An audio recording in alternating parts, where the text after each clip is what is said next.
Welcome to my channel. My name is Jonathan. I am the host of a YouTube channel called Masculinity Uncovered. The topic for today that I want to briefly talk about is the emotional perspective that I notice in a lot of, let me focus on men, so I'm going to be on men who are singers of rock particularly. For example, I see a couple of, I think they're more on the younger side. You could call them new age rock, so to speak.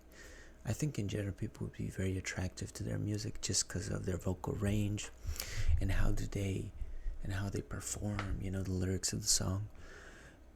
Initially I thought, man, great singers, right?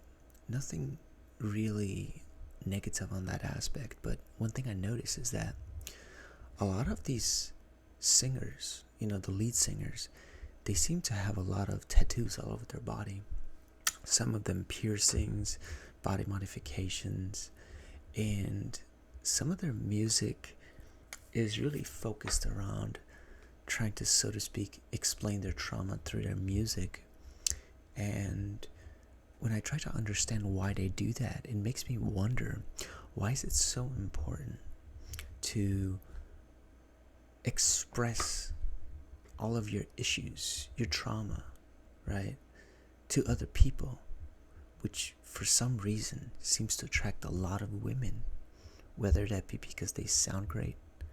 But most of the comments in these videos are something like, man, you just broke my heart. I didn't know I could relate to this so much from a trauma perspective. And it makes me wonder, why do they do this?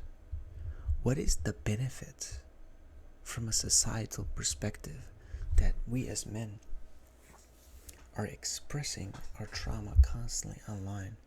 I mean, isn't this the equivalent for women who constantly cry on TikTok for whatever reason? If it is, can find no man is good, I'm a boss girl. I mean, in this case, the man is expressing a bunch of trauma that he can't get over with, so he expresses it through music. What is the general benefit of expressing that trauma online? I mean, does it really help people? Or does it just give trauma to another person, and then it's like, okay, I remember that trauma, so let me relive my trauma? And I'm like, what? I mean, I'm flabbergasted, right? I'm trying to understand what benefit is there, and honestly, there is none. There's no benefit for you expressing your trauma online, whether to gather sympathy, or disgust from other people. Excuse me. I mean, please explain this to me, right?